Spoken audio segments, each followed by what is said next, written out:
Congratulations. You're finally using your race to your benefit. I was like, I know. I finally know what it feels like to be white. Maybe next week I'll get a raise for sucking at my job. Or I'll write a country music song. I don't know, I've been feeling really entitled. I just want to fire people all the time nowadays. Like, you're fired. I'm white now. But yeah, people, especially white people, have trouble pronouncing the name Luai. You know, I get all these different interpretations like Laui and Luai. Here in New York, they're like, hey, Luigi, all right. Yeah. Just outside here in Chelsea, they're like, hey, Luai.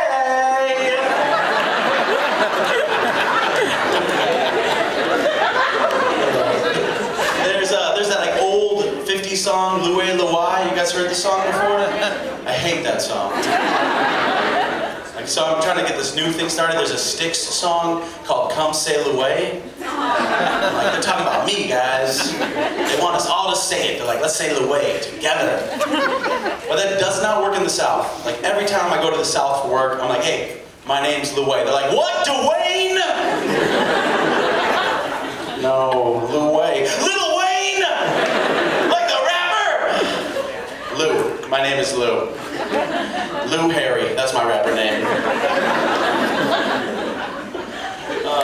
But people are always like, oh, Luai, man, that's an interesting name. Like, where are you from? I'm like, I'm from Chicago, dude.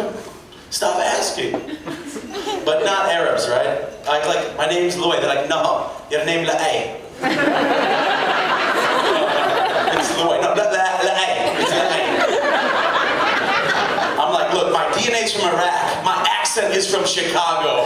Okay? It's Luai. That's my name. But I always tell my friends, you know, like, my mom's from Syria, my dad's from Iraq. We have Iraqis. Any Iraqis in the house? Yeah, all right. Were you born here or in Iraq? No, born in other places. Oh, outside the U.S.? You want to become a citizen?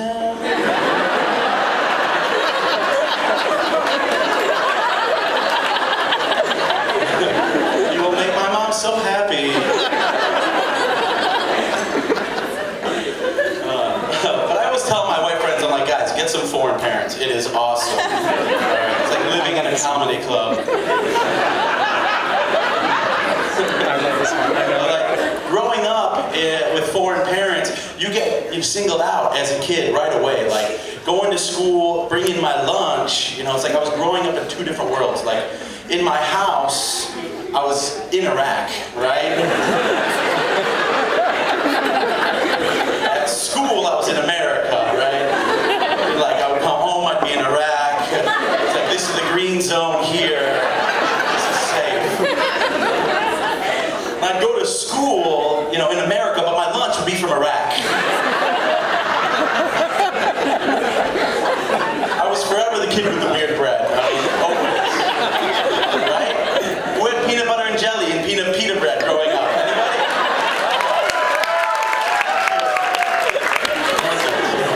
But on top of that, we don't let leftovers go to waste, so whatever your leftovers were the night before, that's served in your lunch, but in a pita. It's like cheeseburgers in a pita. Spaghetti and meatballs in a pita. It's like the true Arab came out of me when I was like 6. You know, like bartering, trying to trade my lunch with people. I was like, come my friend, come. Let me show you something. No, it's okay, come. No, it's okay. You know, I like you. I have a special deal just for you. It's good. You've never seen this before. It's a delicacy for my people. You know, see here, look. Peanut butter and lamb.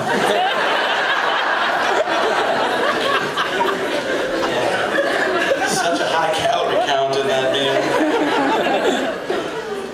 So it's election season. Anybody voting for Obama this year? Woo!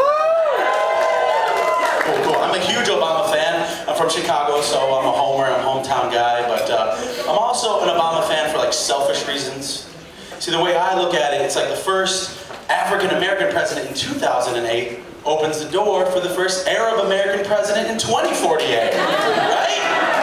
Yeah, it's gonna be me. But I'm not crazy. I know like other minorities need to get their due before the Arabs will get their chance. There probably needs to be like a Latino president, right? There probably needs to be like a Jewish president, probably a female president, right? That's why like in 2016, I want all of you to help me support Señorita Maria Goldberg. She's gonna clear the way for Luai. It's a running slogan. So I'm a 40-year investment, just so you know. Get with me today, 40 years from now, we're in the Oval Office eating hummus. Unlimited hummus. Yeah, I am single though. Anybody single here? Single in the house? Single ladies, any single ladies in the house? So the problem I run into is that if you're a female, you say, I want to marry an Arab woman, you know, I'd love to, they're so passionate. But if you're here, and you're a single Arab female, and you're in the audience, you're probably my cousin. It's not fair. You know what I mean? You got some hot cousins, I got hot cousins. You want to swap? You cousin swap, man. Screw that shit, wife swap. But I mean, for example, we were at a wedding about 5 years back, and I was dancing with my 5th cousin all night long. We were hanging out all weekend, and everyone was like, Luai, she's your 5th cousin. I was like, guys, we gotta draw the line somewhere. Okay? Otherwise, I'm gonna end up marrying my hand.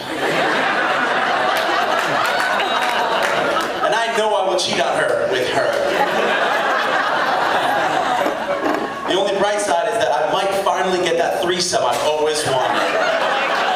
My name is Luai, Hodi. You guys are amazing audience.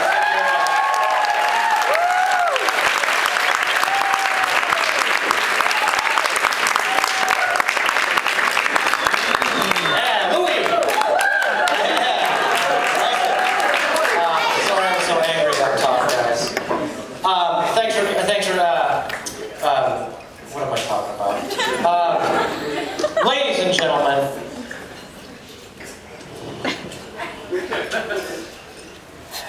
there's only 5 words you really need to know. White people? White people?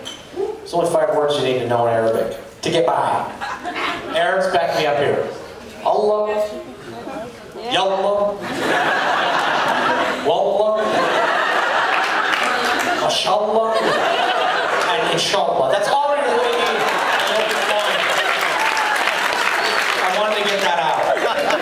All right, moving on. The next comedian, he was on last night's show. It's his first year in the festival. He is also a Palestinian. Give him a lot of love for Nader Uthman.